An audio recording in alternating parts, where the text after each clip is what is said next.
மிதுன ராசி மிருகசீரிடம் 3, 4ஆம் பாதம் திருவாதிரை புனர்பூசம் 1, 2, 3ஆம் பாதம். மிதுன ராசிக்காரர்கள் புத்திசாலி மற்றும் அறிவாற்றல் கொண்டவர்கள். அவர்களின் பேச்சுத் திறன் சிறப்பாகும் மற்றும் மற்றவர்களை ஈர்க்கும் தன்மை கொண்டவர்கள். சமூக உறவுகளில் எளிதாக இணைவார்கள், ஆனால் சில சமயங்களில் மனமாற்றம் ஏற்படலாம். தொழில், கல்வி மற்றும் கலைத்துறைகளில் புதுமை மற்றும் சிந்தனை திறன் வெளிப்படுகிறது. அறிவும் ஆர்வமும் மூலம் அவர்கள் வாழ்க்கையில் முன்னேற்றம் அடைவார்கள். தொழில் வேலை. 10ஆம் வீட்டில் சனி இருப்பதால் வேலைப்பளு அதிகம் இருக்கும். தினசரி பணிகளை நன்றாக திட்டமிட்டு செய்யுங்கள். அக்டோபர் 3, 23 புதன் 5ஆம் வீட்டில் இருப்பதால் யோசனைகள் மற்றும் திட்டங்கள் நல்ல முறையில் நடக்கும். 5ஆம் வீட்டில் செவ்வாய் இருப்பதால் கூட்டங்களில் கவனமாகவும் மரியாதையுடனும் பேசுங்கள். அக்டோபர் 24 முதல் புதன் 6ஆம் வீட்டில் ஆவணங்கள் மற்றும் நிலுவைகளை எச்சரிக்கையாக கையாளுங்கள்.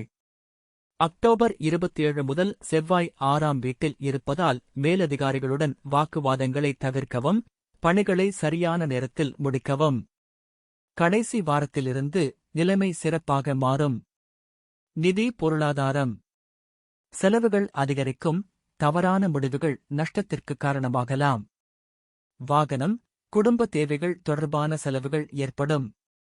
18 அக்டோபர் முதல் 2ஆம் வீட்டில் உயர்வில் குரு இருப்பதால் சேமிப்பு, நிலையான வருமானம் மேம்படும்.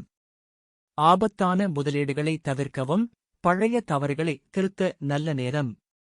குடும்பம் உறவுகள். குடும்ப உறவுகள் சீராகும். உறவினர்களின் ஆதரவு கிடைக்கும். விழா நிகழ்வுகள், குழந்தை அல்லது திருமண விஷயங்களில் நல்ல செய்தி சாத்தியம்.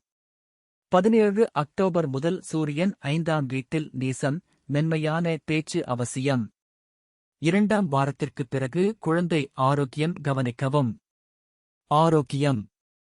நுரையீரல், தோல், வயிறு பிரச்சினைகளில் கவனம் தேவை.